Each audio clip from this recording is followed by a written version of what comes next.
Mid morning Lenin সৰবে স্বাগতম জানাইছো। আজি আস্থা ভোট বিটিচিত নিজৰ শক্তি প্ৰদৰ্শনৰ বাবে প্ৰত্যেকটো ৰাজনৈতিক দলে নিজৰ কুচকাৱাজ ইতিমধ্যে আৰম্ভ কৰিছে আৰু এই মুহূৰ্তত আমি এটা গুৰুত্বপূৰ্ণ খবৰ দিব বিচাৰিছো, এটা ব্ৰেকিং নিউজ জনাব বিচাৰিছো। আস্থা ভোটত বিটিচিৰ অধিৱেশন চলি থকাৰ সময়তে উত্তপ্ত পৰিস্থিতিৰ সৃষ্টি হৈছে। আস্থা ভোটৰ সন্মুখীন প্ৰমোদ বড়ো এই মুহূৰ্তৰ ব্ৰেকিং নিউজ আমি জনাইছো আৰু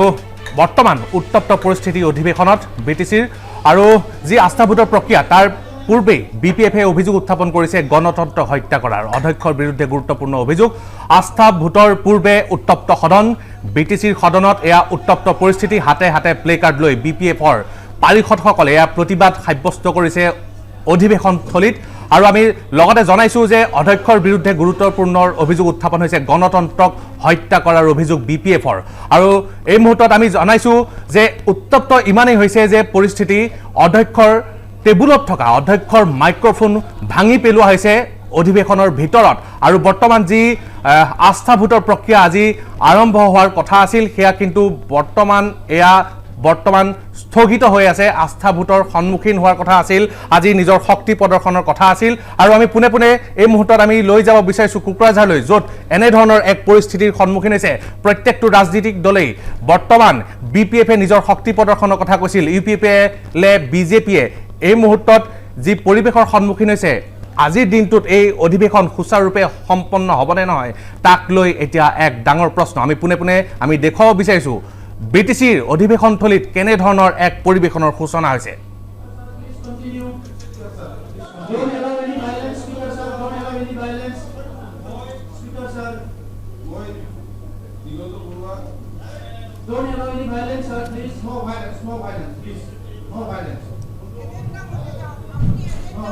No violence. Please.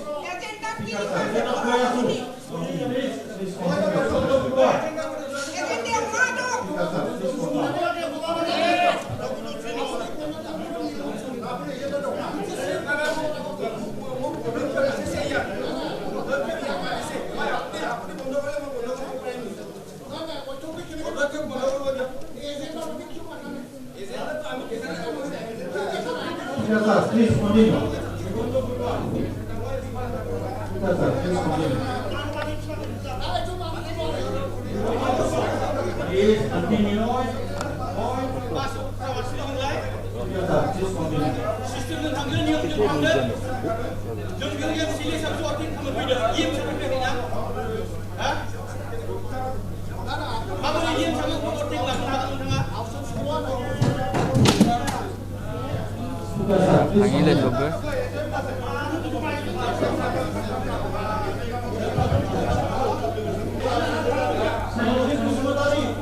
এয়া আপোনালোকে প্ৰত্যক্ষ কৰিছে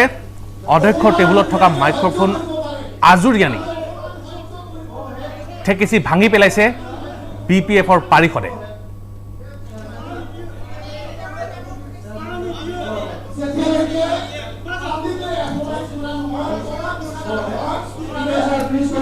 আনকি শপত গ্ৰহণৰ বাবে যিটো মাইক্ৰফোনৰ ব্যৱস্থা কৰা হৈছিল সেই মাইক্ৰফোনটো ভাঙি পেলোৱা পৰিলক্ষিত হৈছে। এয়া বিজেপিৰ পাৰিষদে এয়া শপত গ্ৰহণৰ বাবে সাজু হৈছিল, কিন্তু তেনে সময়তো বিপিএফৰ পাৰিষদে সেই শপত গ্ৰহণৰ মাইকটো আজুৰি অনাৰ লগতে শপত গ্ৰহণৰ বাবে যিখন পত্ৰ পাৰিষদৰ হাতত থাকে সেই পত্ৰখনো টানি অনা পৰিলক্ষিত হৈছে। এক উত্তপ্ত পৰিস্থিতি বৰ্তমান অধিৱেশন থলীত। ন্যায়ালয়ৰ নিৰ্দেশমৰ্মে এই বিশেষ অধিৱেশনৰ আয়োজন কৰা হৈছিল, কিন্তু এই বিশেষ অধিৱেশনতো আজি বিপিএফৰ পাৰিষদসকলে এনেধৰণৰ এক পৰিৱেশৰ সূচনা কৰা পৰিলক্ষিত হৈছে। বৰ্তমানো এই অধিৱেশন স্থগিত ৰখা হৈছে। আমি জনাইছোঁ আমাৰ দৰ্শকসকলক এই অধিৱেশন এই মুহূৰ্তত স্থগিত কৰি ৰখা হৈছে, যিহেতু পৰিস্থিতি যথেষ্ট উত্তপ্ত হৈ পৰিছে আৰু বিপিএফৰ পাৰিষদে অধ্যক্ষৰ বিৰুদ্ধে গণতন্ত্ৰক হত্যা কৰাৰ অভিযোগ উত্থাপন কৰিছে। অধ্যক্ষৰ টেবুলত থকা মাইক্ৰফোন টানি আনি ঠেকেচি পেলাই ভাঙি পেলোৱা পৰিলক্ষিত হৈছে আৰু কাষৰ টেবুলৰ পৰা এটা মাইক্ৰফোন আনি পুনৰ অধ্যক্ষই অধিৱেশন সুচাৰুৰূপে পৰিচালনা কৰাৰ বাবে চেষ্টা কৰা পৰিলক্ষিত হৈছে আৰু বিজেপিৰ পাৰিষদে তেনে সময়তে শপত গ্ৰহণৰ বাবে নিৰ্দিষ্ট স্থানত উপস্থিত হৈ শপত বাক্য পাঠ কৰাৰ প্ৰাক মুহূৰ্তত এয়া যি পৰিৱেশৰ সূচনা হৈছে আমি দেখুৱাইছো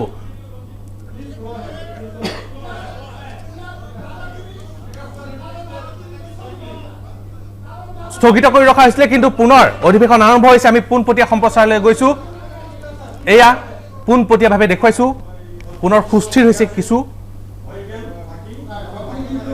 আজি নিজৰ শক্তি প্ৰদৰ্শন কৰিব লাগিব ন্যায়ালয়ৰ নিৰ্দেশ মৰ্মে এয়া আস্থা ভোটৰ প্ৰক্ৰিয়া আৰম্ভ হোৱাৰ পূৰ্বে ক্ষুব্ধ হৈ পৰিছিল বিপিএফৰ পাৰিষদসকল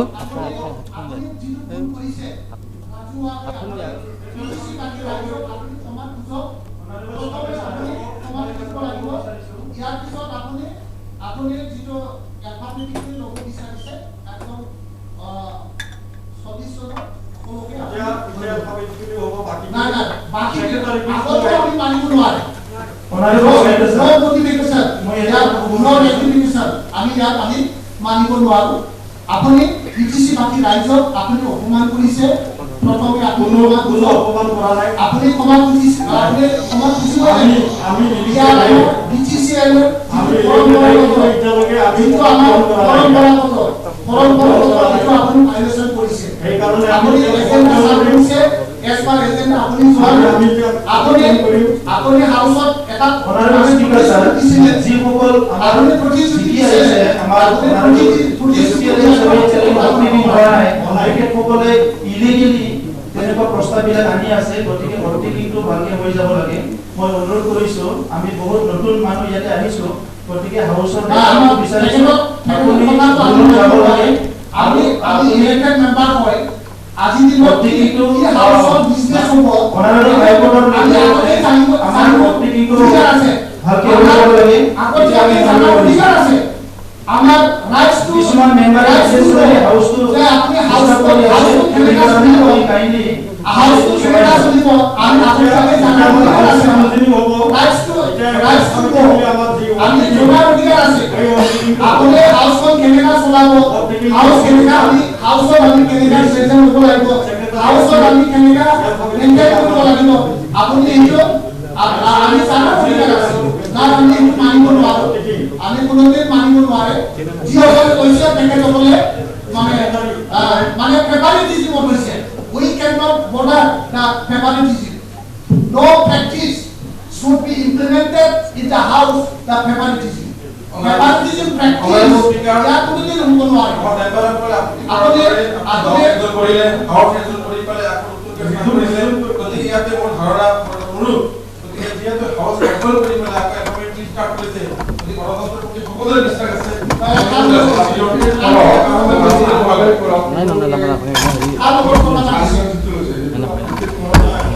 যিখিনি বাকী আছে এইখিনি অৰ্থনৈতিক হ'ব সেক্ৰেটাৰী আপুনি মানিব পাৰা আপোনালোক যিহেতু পুৰণি আমাৰ মানে জ্যেষ্ঠৰ কাৰণে আপোনালোক কোৱা মতে হাউচ এজনে কৰা হয় গতিকে এতিয়া আগলৈ আমাৰ যিখিনি ল'লে ভাল হয়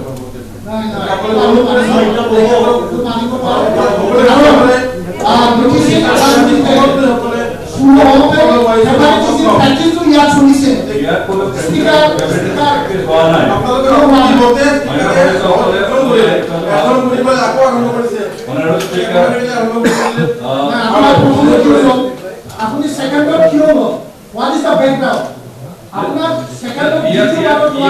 আপনার কাম ইয়ে করে খবর লওয়া হয় এমসিএল হিসেবে লওয়া হয়েছে না আমি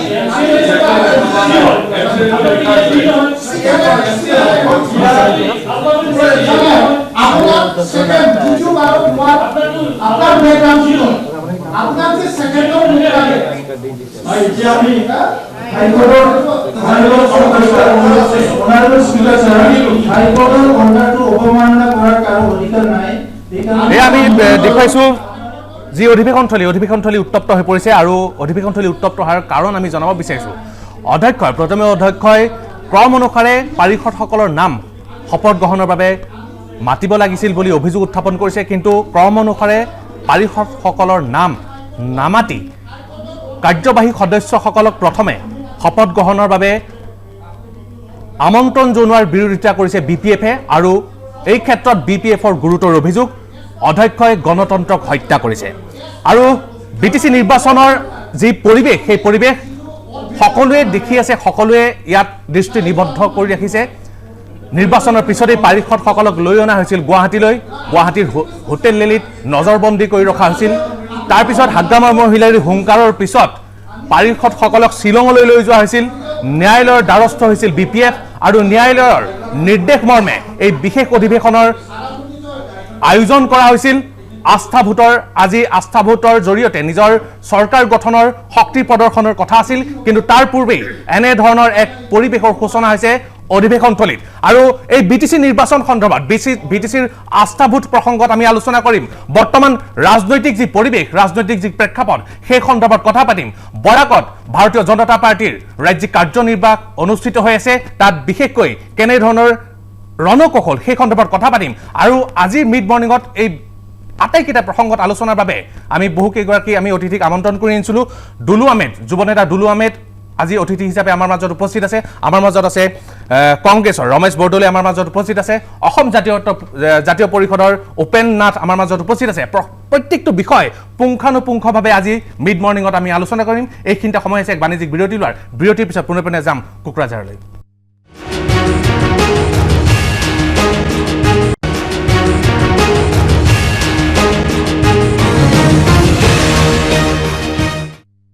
বিৰতিৰ পিছত পুনৰ স্বাগতম জনাইছোঁ। আৰু BTCৰ যি অধিৱেশন চলি আছে, অধিৱেশনৰ উত্তপ্ত পৰিস্থিতি, কেনেধৰণৰ পৰিৱেশৰ সূচনা হৈছে সেই কথা আপোনালোকে ইতিমধ্যে প্ৰত্যক্ষ কৰিছে। অধ্যক্ষৰ টেবুলত থকা মাইক্ৰফোন টানি আনি ঠেকেচি ভাঙি পেলোৱা হৈছে।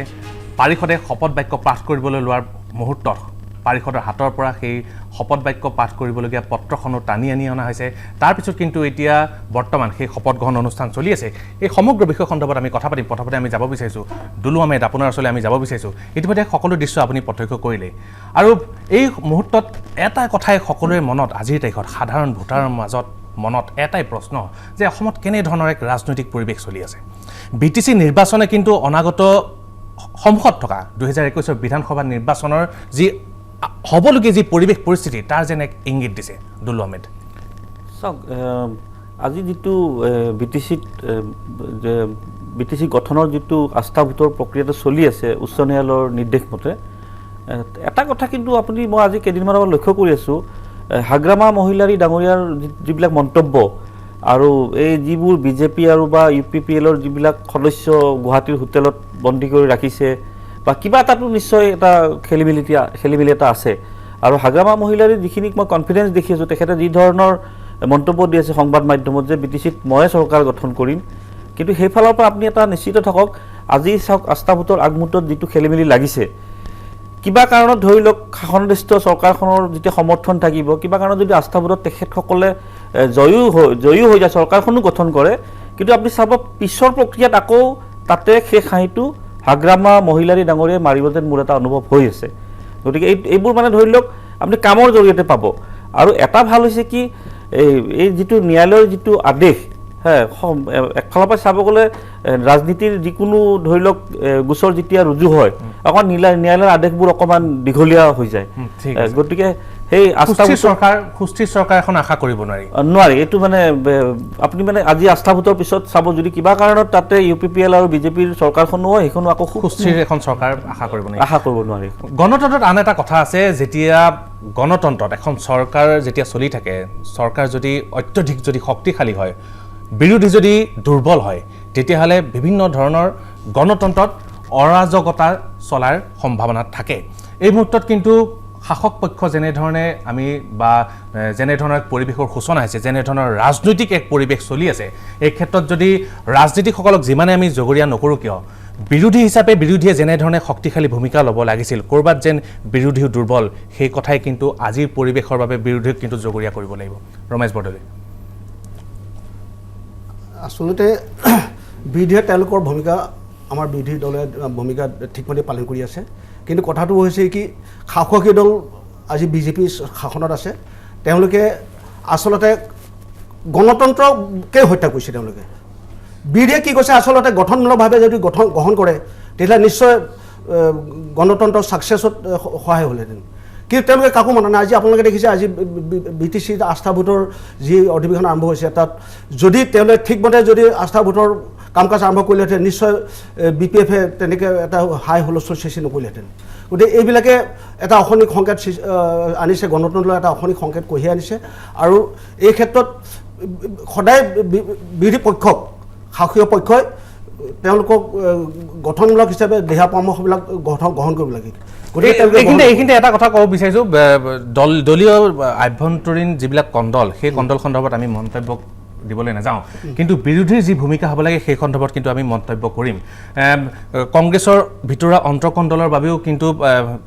BTC নিৰ্বাচনৰ ফলাফলৰ পিছতো কিন্তু বাতৰি পৰিৱেশন হৈছে যে অন্তঃকণ্ডলৰ বাবে BTCত কংগ্ৰেছে ভাল ফলাফল দেখুৱাবলৈ সক্ষম নহ'ল এখন আসনত জয়ী হ'ল সেই আসনখনত জয়ী হোৱা পাৰিষদজনেও কিন্তু আন্দোলনত শাসকীয় পক্ষত যোগদান কৰিলে গতিকে এনেধৰণৰ কথাবিলাকত যেতিয়া দল এটা বিৰোধী যেতিয়া শক্তিশালী নহয় তেনেহ'লে এনেধৰণৰ এক পৰিৱেশ সূচনা হোৱাটো সকলোৱে মানে ভাবিবলৈ সকলো আজিৰ তাৰিখত বাধ্য উপেন্দ্ৰনাথ চাওক যেতিয়াই য'ত বিজেপি যায় হয় তেওঁলোকে আপোনাৰ গণতন্ত্ৰ হত্যা কৰে নহ'লে মানুহ হত্যা কৰে BTADত গৈছে BTADত তেওঁলোকৰ ইয়াৰ আগতে খুব সুন্দৰকৈ আজি 17 বছৰ তেনেকুৱা ধৰণৰ ঘটনা আমি দেখা নাই কিন্তু এইবাৰ আপোনাৰ তাতে বিজেপি নামি পেলাই তেওঁলোকে কি কৰিছে আপোনাৰ তেওঁলোকে ইলেকশ্যন খেলিছে খেলক বাৰু ঠিকে আছে কিন্তু এতিয়া যি ধৰণৰ পৰিস্থিতি হৈ আছে তেওঁলোকে একচুৱেলি মানে বাই ল যি আইনৰ মতে যাব লাগে ল মতে আপোনাৰ যিটো দলে আপোনাৰ লাৰ্জেষ্ট হিচাপে নাম্বাৰছ পায় তেওঁলোকক আপোনাৰ ৰাজ্যপালে নিমন্ত্ৰণ দিব লাগে আৰু দিয়া নাই দ্বিতীয়তে মই কৈছোঁ এইটো অকল BTAD বুলি ঘটনাই নহয় তেওঁলোকে মধ্যপ্ৰদেশৰ চৰকাৰখন আপোনাৰ আপুনি জানে কমলনাথ CM আছিলে কংগ্ৰেছৰ তেওঁক ভাঙি দিলে উদ্ধৱ ঠাকৰে শিৱসেনাক নোৱাৰিলে বা মহাৰাষ্ট্ৰত গৈ সেই ঘাঁহিটো আপোনাৰ উদ্ধৱ ঠাকৰে মাৰিলে তাৰ আগত এক ৰাতিৰ কাৰণে আপোনাৰ বিৰতিৰ সমস্যা অৰ্থাৎ জোৰ যাৰ মুলুক তাৰ কিন্তু এইখিনিতে সময় চাই চমুক বাণিজ্যিক বিৰতি ওলাৰ এনেধৰণৰ প্ৰসংগবিলাক আমি আলোচনা কৰি থাকিম আৰু কোকৰাঝাৰৰ আমি দৃশ্য দেখুৱাম আস্থা ভোটৰ সবিশেষ সকলো তথ্য DY365ত সকলোকৈ আগত আমি দেখুৱাম উভতি আহিম বিৰতিৰ পিছত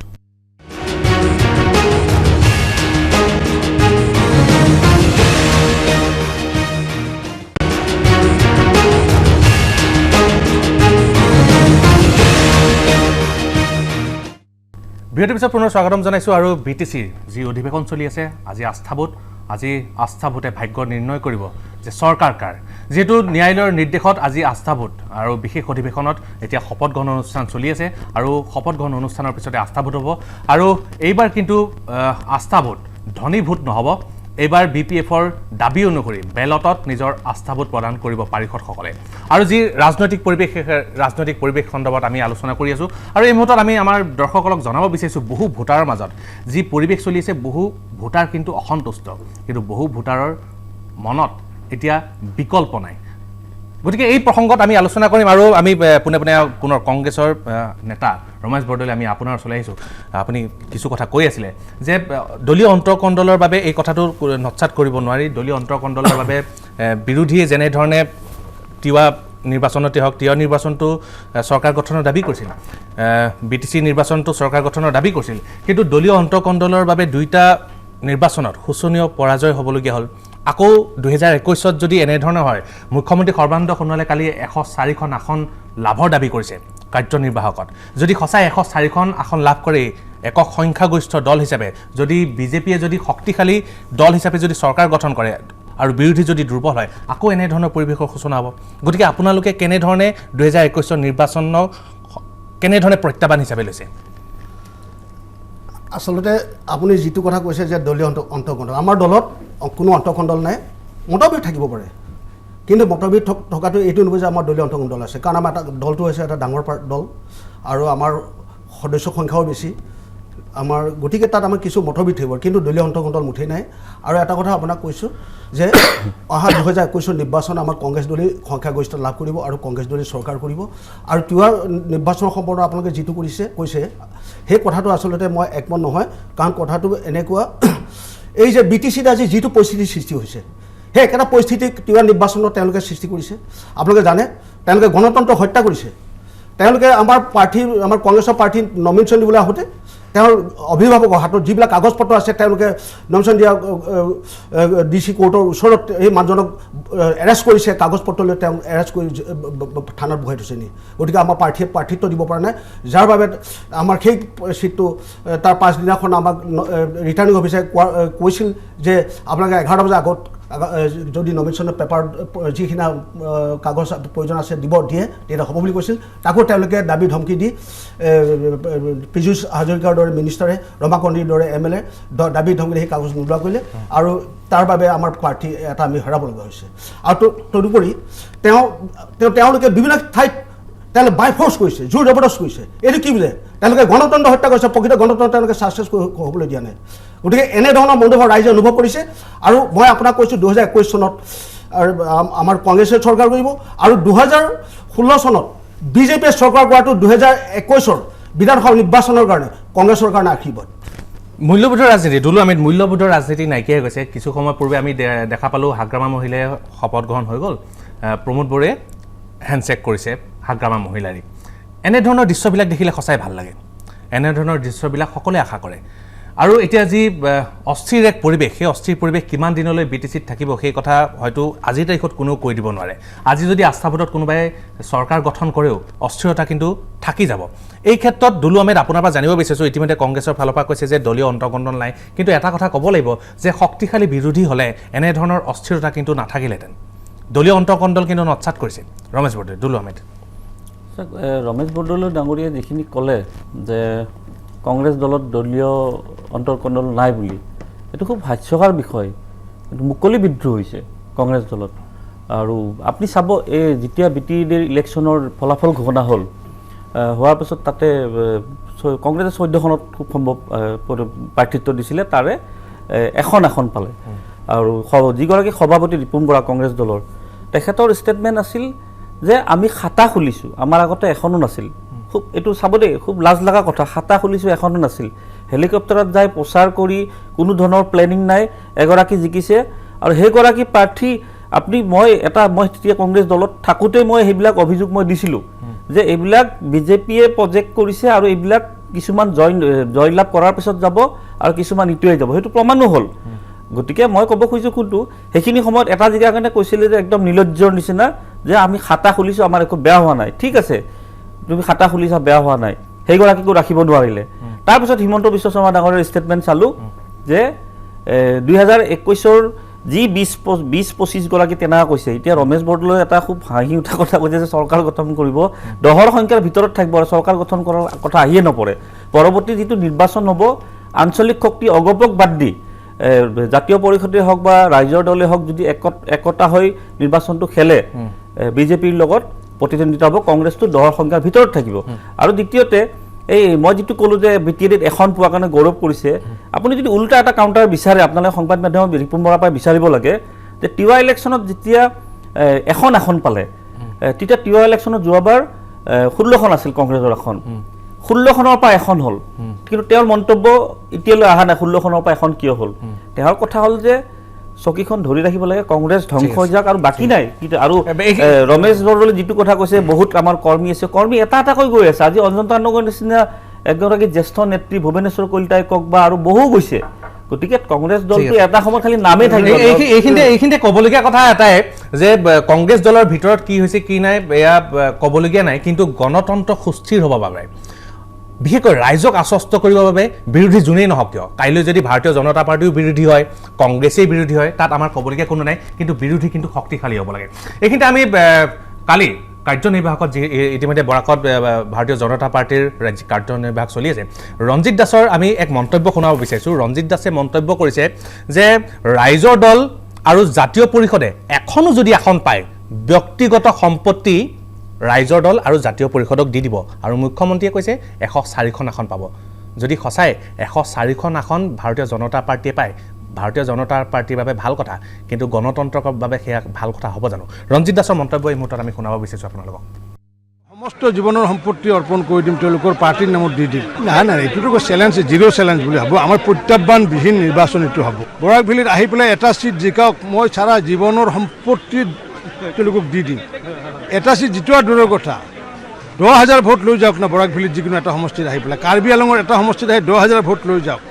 ডিমা হাছাৰ এটা সমষ্টিত আহি 10,000 ভোট লৈ যাওক, পশ্চিম অঞ্চলৰ এটা সমষ্টিত আহি 10,000 ভোট লৈ যাওক, মই সমস্ত জীৱনৰ সম্পত্তি অৰ্পণ কৰি দিম তেওঁলোকৰ পাৰ্টিৰ নামত দি দিম। ৰাজনৈতিক দলৰ প্ৰত্যাহ্বান আমাৰ সন্মুখত একো নাই, কাৰণ কিয় আমি য'ত নেকি 28,000 আমাৰ বুথ আছে, য'ত নেকি 42 লাখ ৰেজিষ্টাৰ্ড মেম্বাৰ, আনৰেজিষ্টাৰ্ড মেম্বাৰ আছে 8 লাখ, য'ত নেকি 3,20,000 আমাৰ পৃষ্ঠা প্ৰমুখ, এইবোৰ কৰোঁতে আমাৰ 3টা বছৰ সময় গুচি গৈছে। কিন্তু কোনোবা নতুনকৈ ৰাজনৈতিক দল খুলি পেলাই তো সংগঠন নোহোৱাকৈ যদি কোনোবা ৰাজনৈতিক দল খুলি নিৰ্বাচন খেলিব খুজিছে তেতিয়াহ'লে খেলিব পাৰে, আমাৰ আপত্তি নাই, ভালে পাইছোঁ আমি। অসমৰ ৰাইজে এইবাৰ আৱেগৰ আধাৰত ভোট নিদিয়ে, যুক্তিৰ আধাৰত ভোট দিব। ইতিমধ্যে তেওঁলোকে দিছে, এষ্টাব্লিছড হৈছে। পঞ্চায়ত ইলেকশ্যনত আমি প্ৰথম পজিশ্যন পাইছোঁ। মানুহে বহুত আৱেগ সৃষ্টি কৰিব বিচাৰিছিলে, কোটি কোটি ইয়াতে বাংলাদেশী আহিব বুলি কৈছিলে, বৰ্ডাৰত ৰখি আছে বুলি কৈছিলে, 84 লাখ ট্ৰাকত মানুহ উঠি ৰখি আছে বুলি কৈছিলে। কিন্তু আজি যেতিয়া দেখিছে এজনো মানুহ বাংলাদেশী অহা নাই, বৰঞ্চ তাৰ বিপৰীতে সীমান্ত চিল কৰা হৈছে এইখন চৰকাৰৰ দিনত। গতিকে মানুহে আৱেগৰ আধাৰত ভোট নিদিয়ে, যুক্তিৰ আধাৰত ভোট দিয়ে, যাৰ কাৰণে পঞ্চায়তৰ প্ৰথম স্থান পাইছোঁ, আমি প্ৰথম স্থান পাইছোঁ, লোকসভাত পাইছোঁ, প্ৰতিটো কাউন্সিল নিৰ্বাচনত আমি জয়লাভ কৰিছোঁ। গতিকে আগন্তুক নিশ্চিত ৰূপত আমাৰ 100+ হ'ব।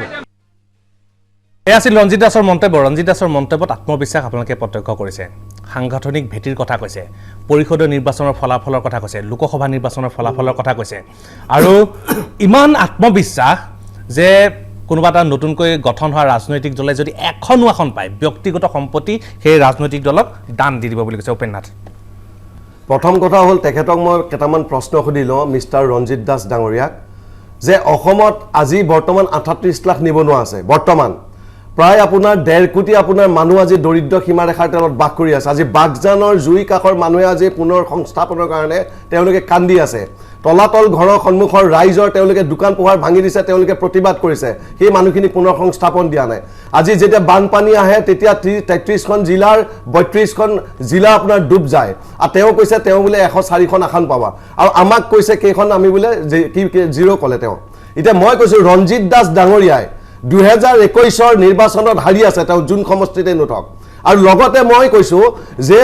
পীযুষ হাজৰিকা ডাঙৰীয়াও তেখেতৰ সমষ্টিত হাৰিব, আজি মই চেলেঞ্জ দিলোঁ। দ্বিতীয়তে কৈছোঁ 2021 অসম জাতীয় পৰিষদৰ আৰু আঞ্চলিকতাবাদীৰ শক্তিৰ ঐক্যবদ্ধ যি আমাৰ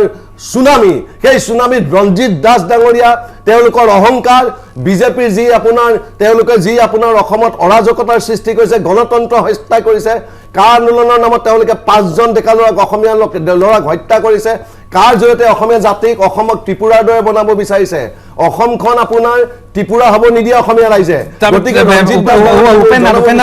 উপেন্দ্ৰনাথ এইখিনিতে এটা কথা কৈ ল'ব বিচাৰিছোঁ, এই ইছ্যুবিলাক চলি আছে। হয়, তিৱা খিলঞ্জীয়া ভূমিপুত্ৰ, বড়োসকল খিলঞ্জীয়া ভূমিপুত্ৰ, BTRত অবড়ো বড়ো ভোটাৰ কিমান সংখ্যা জানে, তাতো খিলঞ্জীয়াই ভোট দিছে। তাৰপিছতো কিন্তু BPFৰ পক্ষত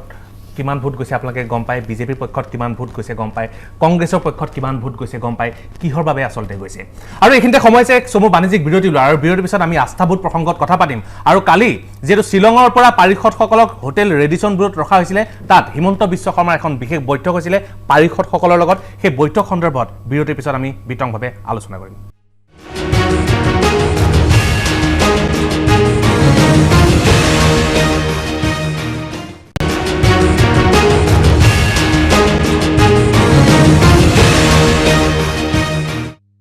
বিৰতিৰ পিছত পুনৰ স্বাগতম জনাইছোঁ। আৰু আজি মিড মৰ্ণিঙত আমি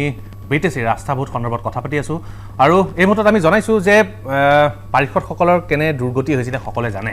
নিৰ্বাচনৰ ফলাফলৰ পিছতেই পাৰিষদসকলক গুৱাহাটীলৈ লৈ অনা হৈছিলে, তাৰপিছতে হাগ্ৰামাৰ মহিলাৰ হুংকাৰ, তাৰপিছত আকৌ ন্যায়ালয়ৰ দ্বাৰস্থ হৈছিলে BPF, তাৰপিছত শ্বিলঙলৈ লৈ যোৱা হৈছিলে, তাৰপিছত ন্যায়ালয়ে নিৰ্দেশ দিলে যে আস্থা ভোটৰ বাবে ন্যায়ালয়ৰ নিৰ্দেশৰ পিছত আজি আস্থা ভোট অনুষ্ঠিত হ'ব কিছু সময়ৰ পিছতে। এতিয়া শপত গ্ৰহণ চলি আছে। তাৰপিছত শ্বিলঙৰ পৰা ৰেডিচন ব্লুলৈ লৈ অনা হ'ল পাৰিষদসকলক, আৰু আজি পুৱাই 5:45 মাৰ্চিডিজ বাছত পাৰিষদসকলক আকৌ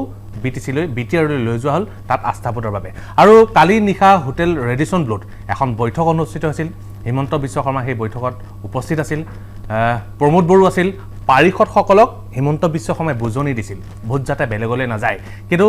গোপন ভোট BPFৰ পক্ষত আহিব বুলি এতিয়াও হুংকাৰ দি আছে হাগ্ৰামাৰ মহিলাৰে। কালি বৈঠক সন্দৰ্ভত আমি দিব্যজ্যোতি কলিতাৰ সৈতে সংযুক্ত হ'ব বিচাৰিছোঁ, আমাৰ সাংবাদিক দিব্যজ্যোতি কলিতা। আমি আপোনাৰ ওচৰলৈ আহিছোঁ। কালি হিমন্ত বিশ্ব শৰ্মাৰ যিখন বৈঠক সন্দৰ্ভত আপোনাৰ খবৰ কি আছিল আৰু সেই বৈঠকখনে আজি আস্থা ভোট সন্দৰ্ভত কিবা আস্থা ভোটত কিবা প্ৰভাৱ পেলাব নেকি দিব্যজ্যোতি কলিতা হয় আজিৰ দিনটোত আস্থা ভোট হ'ব কিন্তু তাৰ পূৰ্বে যদি চোৱা যায় কৰিমগঞ্জত কিন্তু বিজেপিৰ কাৰ্যনিৰ্বাহক চলি আছে যেহেতু আজি আস্থা ভোটৰ দিন সেইবাবে কালি নিশাই বিজেপিৰ বহুকেইজন নেতা মন্ত্ৰী হিমন্ত বিশ্ব শৰ্মাকে ধৰি কেইবাজনো নেতাকৰ্মী আহি গুৱাহাটী পাইছিলে কিয়নো আজি আস্থা ভোট আৰু নিশা ৰেডিশ্যন ব্লুত যিসকল বিজেপি আৰু UPPLৰ লগতে GSPৰ যিসকল পাৰিষদ আছিলে সেই পাৰিষদসকলৰ লগত হিমন্ত বিশ্ব শৰ্মাৰ নেতৃত্বত আৰু লগতে বিশ্বজিৎ দৈমাৰী প্ৰমোদ বড়োকে ধৰি কেইবাজনো নেতাই যিসকল পাৰিষদ আছিলে মুঠ 24জন পাৰিষদ সেই পাৰিষদসকলক কিন্তু তাত বুজনি দিয়া হৈছিলে আৰু বিশেষকৈ যদি চোৱা যায় হাগ্ৰামা মহিলাৰীয়ে দাবী কৰিছিলে যে গোপন ভোট তেওঁ পাব সেইবাবে সেই নিশা 2 ঘণ্টীয়া এখন বৈঠক হৈছিলে সেই বৈঠকখনত বাৰে বাৰে সেই যিসকল পাৰিষদ আছিলে সেই পাৰিষদসকলক বুজোৱা হৈছিল যে এই ভোট যাতে প্ৰমোদ বড়োৰ সপক্ষে হয় আৰু আন বা BPFৰ ফালে যদি নাযায় আৰু লগতে তেওঁলোকক শিকোৱা হৈছিল এখন হাতত কাগজ দিয়া হৈছিল সেই কাগজখনত কেনেদৰে তেওঁলোকে ভোটদান কৰিব লাগিব সম্পূৰ্ণ প্ৰক্ৰিয়াটো আচলতে বেলট পেপাৰত কেনেদৰে ভোটদান কৰে সেই সম্পূৰ্ণ প্ৰক্ৰিয়াটো বুজোৱা হৈছিল লগতে বাৰম্বাৰ বুজনি দিয়া হৈছিল কিন্তু তেওঁলোকক কিন্তু তাতো মোবাইল তেওঁলোকক এলাও নাছিলে বাৰম্বাৰ তেওঁলোকক বুজনি দি থকা হৈছে কিয়নো ভয় খাই আছিলে বাৰম্বাৰ হাগ্ৰামা মহিলাৰীয়ে দাবী কৰি আছে গোপন ভোট পাব তেনে পৰিপ্ৰেক্ষিতত দেখিবলৈ পোৱা গৈছিল যিটো আস্থা ভোট আজি সেই আস্থা ভোটৰ পূৰ্বে কাৰ্যনিৰ্বাহক এৰি গুৱাহাটী পাইছিলহি বিজেপিৰ কেইবাজনো নেতা আৰু নিশা হোটেল লিলিত এক বিশেষ বৈঠক অনুষ্ঠিত হৈছিলে 24জন পাৰিষদক লৈ প্ৰমোদ বড়ো আছিলে তাত বিশ্বজিৎ দৈমাৰী তাত আছিলে পীযুষ হাজৰিকা তাত আছিলে পল্লৱ লোচন আছিলে তাত কিন্তু দেখিবলৈ পোৱা গৈছিল যিসকল পাৰিষদ আছিল সেই পাৰিষদসকলক কিন্তু অধিৱেশনৰ আমি ভিজুৱেল দেখা দিব পাৰিম নেকি অধিৱেশনৰ ভিতৰত আকৌ উত্তপ্ত হৈছে বুলি আমি গম পাইছো পৰিস্থিতি আকৌ উত্তপ্ত হৈছে বুলি গম পাইছো দিব হয় কক দিব হয় বাৰম্বাৰ আচলতে বুজনি দিয়া হৈছে কাৰণ 2 ঘণ্টীয়া সেই বৈঠকখন নিশা 2 ঘণ্টীয়া বৈঠক আছিলে 8 বজাত আৰম্ভ হৈছিলে সেই বৈঠকখন নিশা 10 বাজি গৈছিলে সেই বৈঠকখনত নিশা 10 বাজি গৈছিলে দিব এইখিনিতে আমি খবৰটো আমি দিলো ভিতৰত কি হৈ আছে দিব আপোনাৰ ওচৰলৈ আমি পুনৰ আহিম এতিয়া আকৌ উত্তপ্ত হৈছে অধিৱেশন এয়া আস্থা ভোটৰ পূৰ্বে অধ্যক্ষ নিৰ্বাচনৰ যুঁজা চলিছিল আৰু আস্থা ভোটৰ পূৰ্বে অধ্যক্ষ নিৰ্বাচনৰ যুঁজা চলাৰ বাবে বৰ্তমান আকৌ এয়া উত্তপ্ত হৈ পৰিছে BTC এয়া পৰিষদৰ এয়া বিশেষ অধিৱেশন ন্যায়ালয়ৰ নিৰ্দেশত যি অধিৱেশন চলি আছে প্ৰথমতে আস্থা ভোটৰ দাবী কৰিছে BPFে কিন্তু আস্থা ভোটৰ পৰিৱৰ্তে প্ৰথমতে অধ্যক্ষ নিৰ্বাচনৰ যুঁজা চলাৰ বাবে বৰ্তমান BPFে পুনৰ প্ৰতিবাদ সাব্যস্ত কৰা পৰিলক্ষিত হৈছে আৰু আমি জনাইছো যে UPPLে কাতিৰাম বড়োৰ নাম অধ্যক্ষ হিচাপে ঘোষণা কৰিছিল আৰু তাৰ পিছতেই আকৌ হাতত প্লে কাৰ্ড লৈ এয়া পোনপটীয়া সম্প্ৰচাৰ আমি কোকৰাঝাৰৰ পৰা আমি পোনপটীয়াভাৱে দেখুৱাইছো এয়া প্ৰমোদ বড়ো হাগ্ৰামা মহিলাৰীৰ কাষতেই থিয় হৈ আছে প্ৰমোদ বড়ো হাগ্ৰামা মহিলাৰী আৰু BPFৰ সদস্যসকলে এয়া হাতত প্লে কাৰ্ড লৈ প্ৰতিবাদ সাব্যস্ত কৰিছে আৰু BPFৰ দাবী প্ৰথমতেই হওক আস্থা ভোট কিন্তু তাৰ বিপৰীতে প্ৰথমতেই অধ্যক্ষৰ নাম ঘোষণা কৰা হৈছিল আৰু অধ্যক্ষ ঘোষণা কৰাৰ পিছতে এয়া প্ৰতিবাদ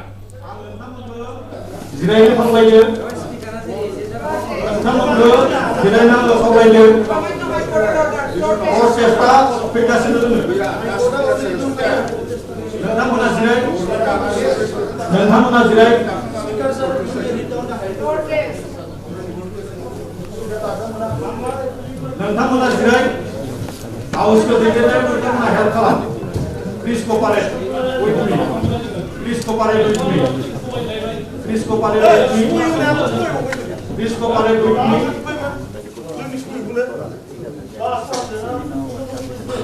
Please cooperate with me.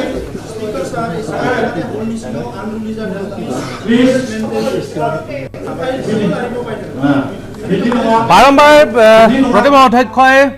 সহযোগৰ বাবে BPFৰ পাৰিষদসকলক আহ্বান জনাইছে কিন্তু BPFৰ এয়া প্ৰতিবাদ অব্যাহত আছে প্ৰথমতে ক্ৰম অনুসাৰে পাৰিষদসকলক শপত গ্ৰহণৰ বাবে নমতাৰ বাবে প্ৰথমতে প্ৰতিবাদ তাৰ পিছত আস্থা ভোটৰ বিপৰীতে শাসকীয় দলৰ তৰফৰ পৰা অধ্যক্ষৰ নাম ঘোষণা কৰাৰ বাবে এয়া BPFৰ প্ৰতিবাদ সময় হৈছে চমুক বিৰতি লোৱাৰ বিৰতিৰ পিছত পুনৰ আহিম আৰু সকলো কথা সকলোতকৈ আগত জনাম বিতংভাৱে জনাম উভতি আহিম বিৰতিৰ পিছত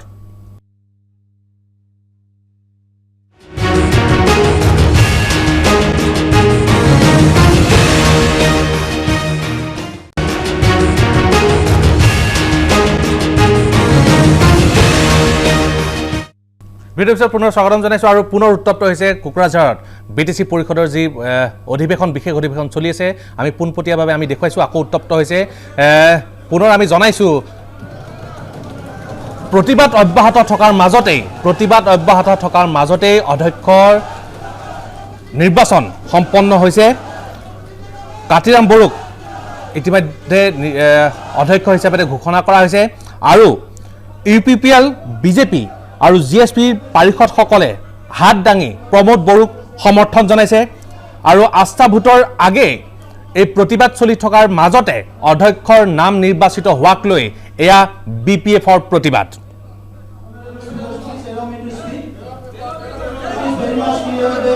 in Parliament and Assembly, there is no use of separate ballot for confident motion or anything. So this is very much rule of the Constitution, rule of the Parliament and rule of the Assembly. So and provision of the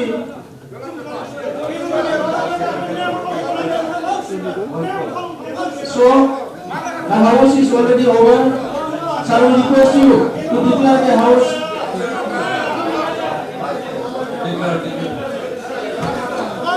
All procedure over, sir. All procedure over. Democracy what coming to? আমি যি পৰিৱেশ হৈ আছে সেই পৰিৱেশৰ আমি দৃশ্য দেখুৱাই থাকিম আৰু আমি আলোচনা অব্যাহত ৰাখিম আমি এই দৃশ্য আমি দেখুৱাই থাকিবলৈ অনুৰোধ জনাইছোঁ দুলু আহমেদ আমি আপোনাৰ ওচৰলৈ আহিছোঁ এই ক্ষমতাৰ ৰাজনীতি এনেধৰণৰ পৰিৱেশবিলাকে 21ৰ আগতে কি ইংগিত দিছে ক্ষমতাৰ ৰাজনীতি আপুনিও এজন ভুক্তভোগী বুলি বিভিন্ন সময়ত আপুনি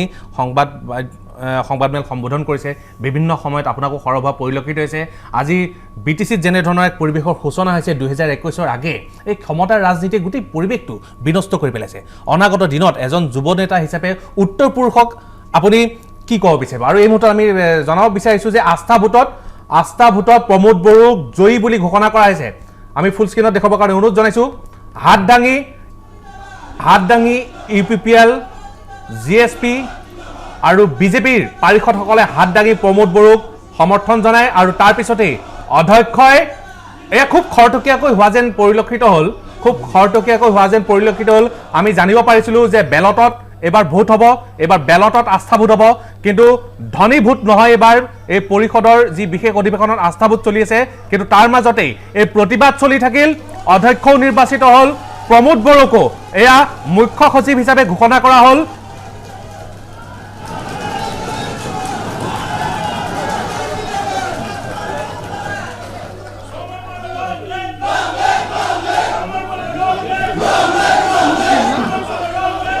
পীযুষ হাজৰিকা জয়ন্ত মল্ল বৰুৱাক আমি দেখিছোঁ বিশ্বজিৎ দৈমাৰীও লগত আছে অধিৱেশনৰ প্ৰৱেশ পথতে আমি দেখিছোঁ অধিৱেশন থলীলৈ সোমাই অহা প্ৰৱেশ পথতে আমি দেখিছোঁ বহুদিন ধৰি পীযুষ হাজৰিকাই বাহৰ পাতি আছিল BTCত BTRত বাহৰ পাতি আছিল হিমন্ত বিশ্ব শৰ্মাই গোটেই BTC নিৰ্বাচনটোত বিশেষকৈ ভাৰতীয় জনতা পাৰ্টিক আগবঢ়াই লৈ যোৱা পৰিলক্ষিত হৈছিল আৰু হিমন্ত বিশ্ব শৰ্মাৰ ঘনিষ্ঠ পীযুষ হাজৰিকাক আমি দেখা পাইছোঁ জয়ন্ত মল্লক আমি দেখা পাইছোঁ বেলটত ভোট হ'ব বুলি আমি জানিব পাৰিছিলোঁ কিন্তু এই মুহূৰ্তত কিন্তু এফালে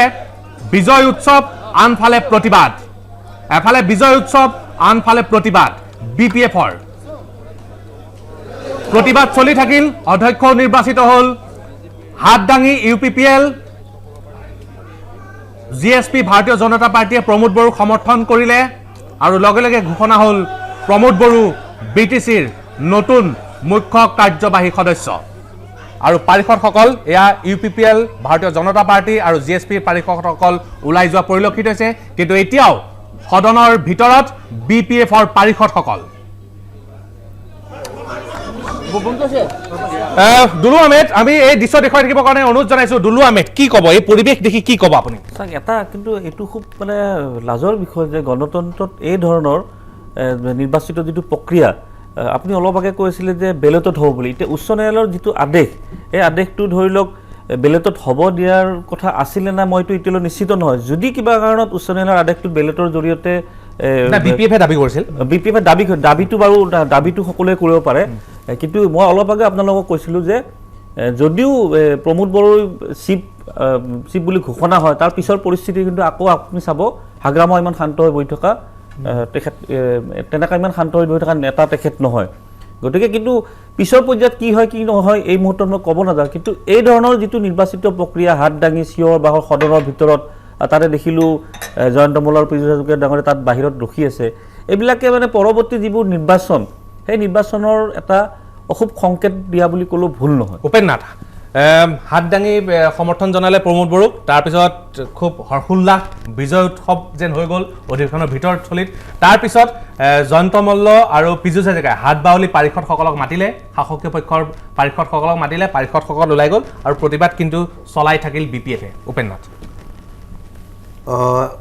অলপ আগতে আপোনাৰ আমি শ্ব'টোতে আমি প্ৰথমৰ পৰাই কৈ আছোঁ যে বিজেপি পাৰ্টিটো য'তে যায় তাতে বিভিন্ন ধৰণৰ তেওঁলোকৰ আপোনাৰ কাৰসাজি আৰম্ভ হৈ যায় এই যি তেওঁলোকে যি গণতন্ত্ৰৰ তেওঁলোকে হত্যা যি কৰিলে কাৰণ চাওক আজি আপোনাৰ যেতিয়াই BTD ইলেকশ্যন হ'ল তাৰ পিছৰ পৰাই তেওঁলোকে আপোনাৰ পাৰিষদসকলক লৈ পেলাই ঘূৰি ফুৰি আছে লিলি হোটেলত থাকিলে শ্বিলঙত লৈ গ'ল কি হয় যেতিয়া আপোনাৰ তেওঁলোকে জিকাৰ পাছতে আপোনাৰ শপত গ্ৰহণ হ'ব লাগিছিলে বা চৰকাৰ হ'ব লাগিছিল তাৰপিছত কামত লাগিব লাগিছিল আজি আমাৰ বিত্তমন্ত্ৰীগৰাকী তাতে আজি ধৰক আপোনাৰ ইলেকশ্যন বুলিয়ে তেওঁ কিমান দিন সময় কটাই দিলে আজি আকৌ আপোনাৰ মন্ত্ৰীসকল বা আপোনাৰ চিফ মিনিষ্টাৰ গৈ কৰিমগঞ্জত আছে কাৰ্যনিৰ্বাহক সভা কৰি আছে মই আপোনাক লাষ্ট 4.5 বছৰ মই কিছুমান অকণমান ডিটেইলছটো ক'ব বিচাৰিছোঁ যে লাষ্ট 4.5 বছৰ আপোনাৰ এই বিজেপি চৰকাৰখনে আপোনাৰ কি কৰি আছে ফিল্ম ফেয়াৰ এৱাৰ্ড পাতিলে ব্ৰহ্মপুত্ৰ নমামি পাতিলে তেওঁলোকে গোটেই ইলেকশ্যন বুলি আপোনাৰ 5-6 মাহ কটাই দিয়ে সৰু ইলেকশ্যন এটাত গোটেই মানুহখিনি গুচি যায় যদি তেওঁলোকে ইলেকশ্যন কেম্পেইন কৰিবই লাগে তেতিয়াহ'লে এই মুখ্যমন্ত্ৰীগৰাকী আৰু বিত্তমন্ত্ৰীগৰাকীয়ে ভাৰতীয় জনতা পাৰ্টীৰ সভাপতি উপসভাপতি হৈ কাম কৰক তেওঁলোকে এজন আমাক ভাল মুখ্যমন্ত্ৰী দিব লাগিছিলে বা ভাল বিত্তমন্ত্ৰী দিলে কাৰণ কাম লাগে আমাৰ অসমত আপোনাৰ আজিলৈকে আপোনাৰ কেনেকুৱা ধৰণৰ তেওঁলোকে কোনটো ডাঙৰ ইণ্ডাষ্ট্ৰি আনিলে তেওঁলোকে কওক কিমান ল'ৰা ছোৱালীক এমপ্লয়মেণ্ট দিলে কওক তেওঁলোকে খালি আপোনাৰ এই বিত্তমন্ত্ৰীগৰাকী যেতিয়া কংগ্ৰেছত আছিলে তেতিয়া আপোনালোকে গম পাই যে হৰ্চ ট্ৰেডিঙৰ জৰিয়তে 3জন MLA লৈ পেলাই তেওঁলোকে এজন MP জিকাইছিল গতিকে সেই অশুভ পৰম্পৰা এতিয়াও চলি আছে আৰু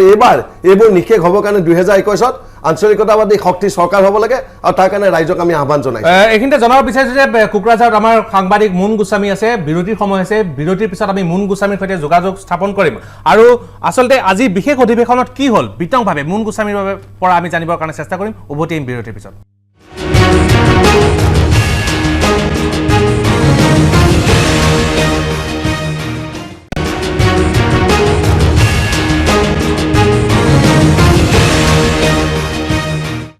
ভিডিঅ'ৰ পিছত পুনৰ স্বাগতম জনাইছোঁ বেছি সময় নলওঁ যিহেতু অনুষ্ঠানৰ শেষ অংশত আহি উপস্থিত হৈছোহি আৰু বৰ্তমান কোকৰাঝাৰৰ পৰা আমি পোনপটীয়াভাৱে জানিবৰ কাৰণে আমি সংযুক্ত হৈছোঁ আমাৰ সাংবাদিক মুন গোস্বামীৰ সৈতে যিহেতু কোকৰাঝাৰৰ যি বিশেষ অধিৱেশন ন্যায়ালয়ৰ নিৰ্দেশত চলিছিল সেই অধিৱেশনথলীত আছিল আমাৰ সাংবাদিক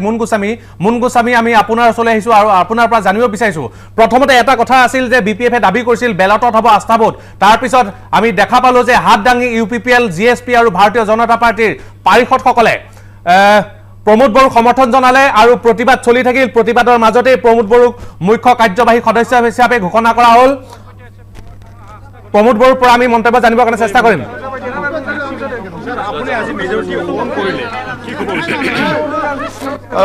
এইটো গণতন্ত্ৰৰ জয় হৈছে যোৱা 17 বছৰ ইয়াত এটা অগণতান্ত্ৰিক চৰকাৰ চলি আছিলে আৰু আজি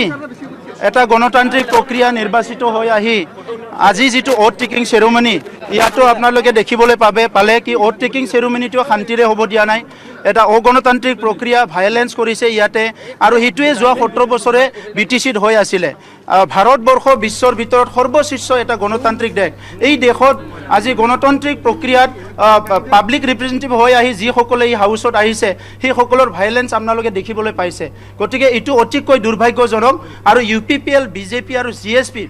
মিলি আজি যিটো আমাৰ মেজৰিটি শ্ব' কৰিছে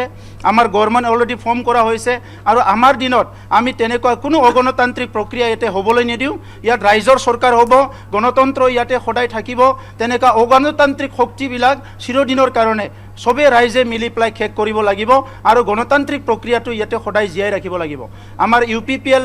BJP আৰু GSPৰ যিটো চৰকাৰ আমি ইয়াতে শান্তি স্থাপন কৰিম সকলো জাতি জনগোষ্ঠীক লৈ আমি আগবাঢ়িম সমমৰ্যাদা সমময় অধিকাৰ প্ৰদান কৰিম ভূমিৰ পৰা আদি কৰি সকলো অধিকাৰ ৰাইজক আমি প্ৰদান কৰিম আৰু দুখীয়া গৰীব শ্ৰেণীৰ মানুহক সদায় আমি নজৰত ৰাখিম আমাৰ অঞ্চলৰ যিখিনি দুখীয়া গৰীব মানুহ যি জনগোষ্ঠীৰে নহওক কিয় তেখেতৰ সমস্যাবিলাক আমি সমাধান কৰাৰ কাৰণে সবচে প্ৰায়োৰিটিত আমি কাম কৰিম তেখেতসকলে প্ৰি প্লেন কৰি আহিছে এই হাউচখন তেখেতসকলে সম্পন্ন হোৱাটো বিচৰা নাছিলে সেইকাৰণে আৰম্ভণিৰ পৰাই তেখেতসকলে ভাইলেঞ্চ কৰিছে আৰু অতি দুৰ্ভাগ্যজনক কথা তিনিবাৰকৈ চাৰিবাৰকৈ নিৰ্বাচিত হৈ অহা মেম্বাৰসকলে আজি যিটো কেৰেক্টাৰ ইয়াতে দেখাইছে এইটো অতিকৈ দুৰ্ভাগ্যজনক কথা আজি যিখিনি ইয়াতে প্ৰচিডিউৰ ফ'ল' হৈছে মহামান্য হাইকোৰ্টৰ দ্বাৰা যি এটা অৰ্ডাৰ হৈছে ইয়াৰ দ্বাৰা প্ৰচলিত হৈছে আৰু মহামান্য হাইকোৰ্টৰ দ্বাৰা যি মানে ইয়াতে যিটো প্ৰচিডিউৰ ইয়াতে ফ'ল' কৰিছে অনাৰেবল স্পীকাৰে এইটোকৈ ইণ্টাৰাপ্ট কৰিছে এইটোও ভাইলেঞ্চ কৰিছে ইয়াতকৈ দুৰ্ভাগ্যজনক কথা আৰু একো নাই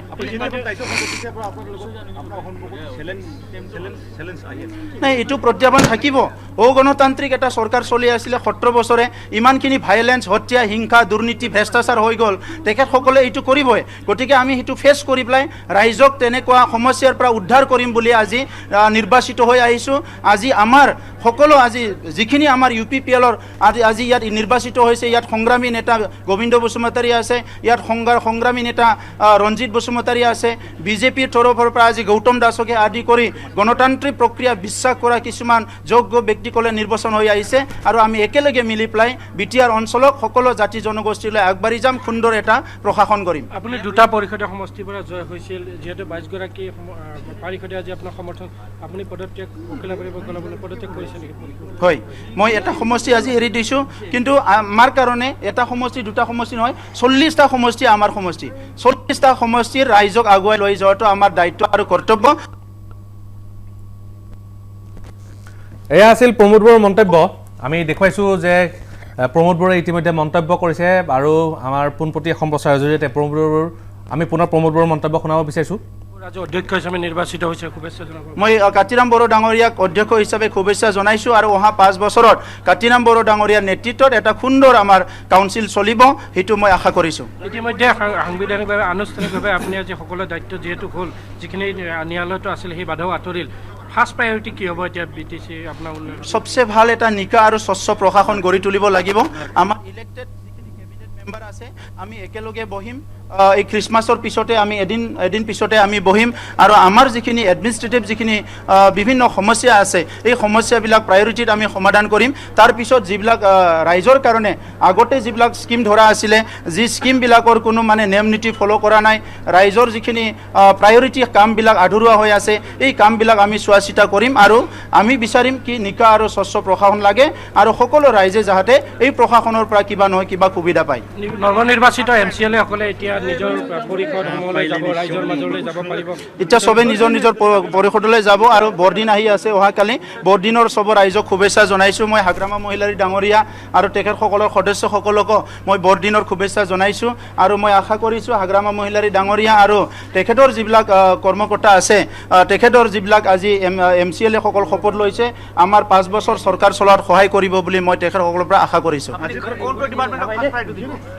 সব ডিপাৰ্টমেণ্টে প্ৰায়ৰিটি BTCত নতুন দিগন্ত সূচনা হ'ল আজিৰ পৰা যাতে কোনো ভাইলেঞ্চ কৰিবলৈ সাহস নকৰে আৰু কোনো অশান্তি কৰিবলৈ যাতে সাহস নকৰে আৰু ইয়াৰ লগতে কোনো যাতে কৰাপশ্যন কৰিবলৈ সাহস নকৰে সেইটো আমি আহ্বান কৰিছোঁ আমি এসপ্তাহৰ ভিতৰতে কৰিম এসপ্তাহৰ ভিতৰত এয়া আছিল প্ৰমোদ বড়োৰ মন্তব্য মন গোস্বামী আপোনাৰ ওচৰলৈ আহিছোঁ কেনেধৰণে আচলতে সেই আস্থা ভোট কেনেধৰণে সম্পন্ন হ'ল আপোনাৰ দৃষ্টিত কি ধৰা পৰিলে মন গোস্বামী গণতান্ত্ৰিক প্ৰক্ৰিয়াই আস্থা ভোট সম্পন্ন হ'লনে যি ধৰণৰ এক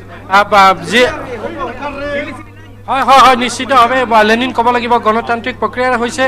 যিহেতু বেলটৰ দাবী কৰিছিল কিন্তু বিৰোধী যি বেলটৰ দাবী বেলটত এই আস্থা ভোট কৰিবলৈ তেওঁলোকে দাবী কৰিছিল এই দাবী নস্যাৎ কৰা হৈছে আৰু নস্যাৎ কৰি হাত দাঙি তেওঁলোকে যিহেতু বুটাম আচলতে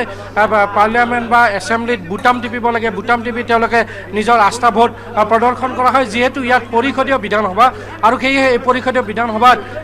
তেওঁলোকৰ বুটামৰ ব্যৱস্থা নাই গতিকে তেওঁলোকে হাত দাঙি নিজৰ যি সমৰ্থন সেই সমৰ্থন তেওঁলোকে এয়া আছিল মন গোস্বামী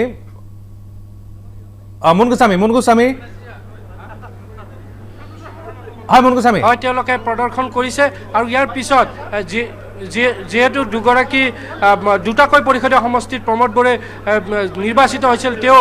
এটা পৰিষদীয় সমষ্টিত তেওঁ ইতিমধ্যে পদত্যাগ কৰিছে মন গোস্বামী আপোনাৰ পৰা জানিব বিচাৰিছোঁ BPF আৰম্ভণিৰ পৰা প্ৰতিবাদ কৰি আছিল সেই প্ৰতিবাদ সেই প্ৰতিবাদ গ্ৰহণযোগ্য হয়নে নহয়? BPF আৰম্ভণিৰ পৰাই প্ৰতিবাদ কৰিছিল আৰু এই প্ৰতিবাদৰ কাৰণ কি মুন গোস্বামী? হয়, যিহেতু বিধানসভাতে হওক বা সংসদতে হওক বা যি পৰিষদীয় বিধানসভাতে হওক বিৰোধীৰ প্ৰতিবাদৰ গ্ৰহণযোগ্যতাৰ ওপৰত আচলতে প্ৰশ্ন নাহে। বিৰোধীয়ে প্ৰতিবাদ কৰে, বিভিন্ন ইছ্যুলৈ প্ৰতিবাদ কৰে আৰু বিৰোধীৰ সেয়া তেওঁলোকৰ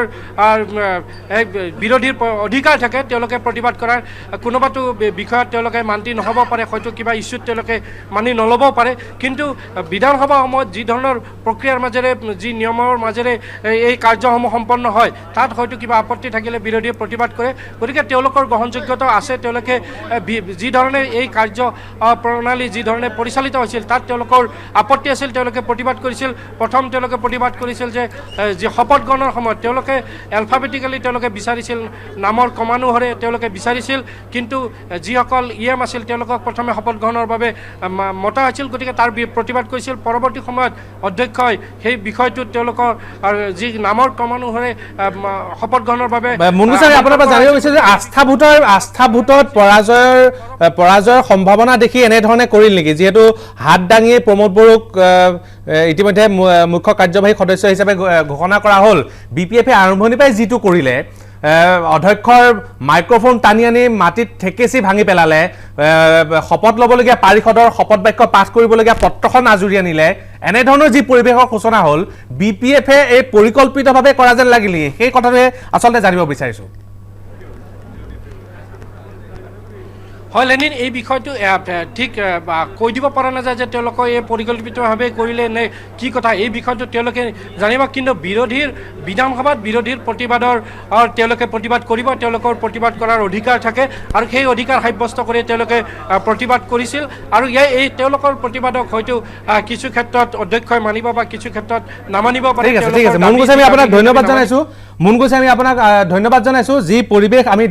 দেখিলোঁ আপোনাৰ জৰিয়তে দৰ্শকসকলে যি পৰিৱেশ দেখিলে, সেই পৰিৱেশ দেখি হয়তো অনুমান কৰিব পাৰিছে যে বৰ্তমান অসমত কেনেধৰণৰ পৰিৱেশ চলি আছে, যে অধ্যক্ষৰ টেবুলত থকা মাইক্ৰফোন টানি আনি মাটিত ঠেকেচি ভাঙি পেলাইছে, শপত বাক্য পাঠ কৰিবলগীয়া পাৰিষদৰ হাতৰ পৰা শপত বাক্য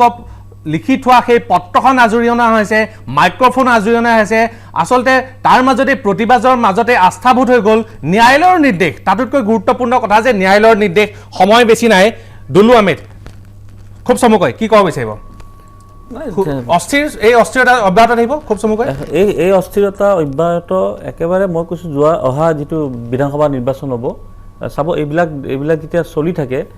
ৰাইজো হতাশ হয় আৰু মানে ৰাজনীতিৰ প্ৰতি মানে ভাল ভাৱ এটা নাইকিয়া হৈ যায়, ৰাজনীতিৰ প্ৰতি ভাল ভাৱ নাইকিয়া হৈ যায়। ৰমেশ বৰদলৈ, মই এটা কথাই ক'ব বিচাৰিছোঁ, দুলু আহমেদৰ এটা প্ৰশ্নৰ উত্তৰ মোৰ দিবলৈ বাকী থাকি খুব চমুকৈ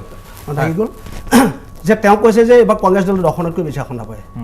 মই কৈছোঁ ভাৰতবৰ্ষৰ স্বাধীনতাৰ ইতিহাসত যিমানকেইটা নিৰ্বাচন হৈ গ'ল অসমত বিধানসভাৰ, বেয়া দিনতো আমি 10খন আসন পোৱা নাই, বহুত বেছি আসন পাইছোঁ। আৰু এইবাৰ আমাৰ কংগ্ৰেছৰ স্থিতি বহুত মজবুত। আমাৰ মানুহ ওলাই যাব পাৰে, কিন্তু বিজেপিৰ ভয়ত আমাৰ দলৰ পৰা মানুহ তেওঁলোকে টানিব পাৰে, কিন্তু আমাৰ মানুহ আমাৰ তাত আহি আছে। 26খন পাব আপোনালোকে, মই কৈলোঁ 26খন। এই যি নতুনকৈ আহিছে এনেধৰণৰ পৰিৱেশ, হয় নতুনকৈ বিভিন্ন আপোনাৰ লাষ্ট 4.5 বছৰ এইবিলাক ৰাইজে দেখা পাইছে। গতিকে এইবোৰৰ পৰা পৰিত্ৰাণ বিচাৰিছে। অসমত নতুন ভাল গণতন্ত্ৰ প্ৰতিষ্ঠা হ'ব লাগে, নতুন এখন ভাল চৰকাৰ হ'ব লাগে, জাতীয়তাবাদী চৰকাৰ। 2021ত অসম জাতীয় পৰিষদৰ ঐক্যবদ্ধ গোটেই আঞ্চলিকতাবাদী আমি শক্তি, যাৰ লগত আমাৰ ধৰক ৰাষ্ট্ৰীয়তাবাদ আৰু সাম্প্ৰদায়িকতা কোনো দল আমাৰ লগত নাই, আমি চৰকাৰ গঠন কৰিবলৈ গৈছোঁ। মই জাষ্ট শেষত এটা শ্লোকেৰে মই ক'ব বিচাৰিছোঁ যে যি অধৰ্ম হৈছে সেই অধৰ্ম নাশ হোৱাৰ কাৰণে গীতাত কৈ গৈছে যে আপোনাৰ য়দা হি ধৰ্মস্য গ্লানি ভৱতি ভাৰতঃ ভুত্থানম অধৰ্মস্য। ধন্যবাদ জনাইছোঁ। গীতাৰ শ্লোকেৰে, গীতাৰ উপেন্দ্ৰনাথৰ গীতাৰ শ্লোকেৰে অধৰ্ম নাশ হ'ব। আমি অনুষ্ঠান সামৰিব বিচাৰিছোঁ। অনুষ্ঠানত অংশগ্ৰহণ কৰা সকলোকে, প্ৰত্যেকগৰাকী অতিথিকে ধন্যবাদ জনাইছোঁ। আৰু শেষত এটা কথাই ক'ব বিচাৰিছোঁ যে চৰকাৰ যাৰেই নহওক কিয়, এখন সুস্থিৰ চৰকাৰ লাগে, সুস্থিৰ গণতন্ত্ৰ লাগে। মিড মৰ্ণিঙৰ পৰা মই লেনিন খৰবে বিদায় লৈছোঁ। ধন্যবাদ।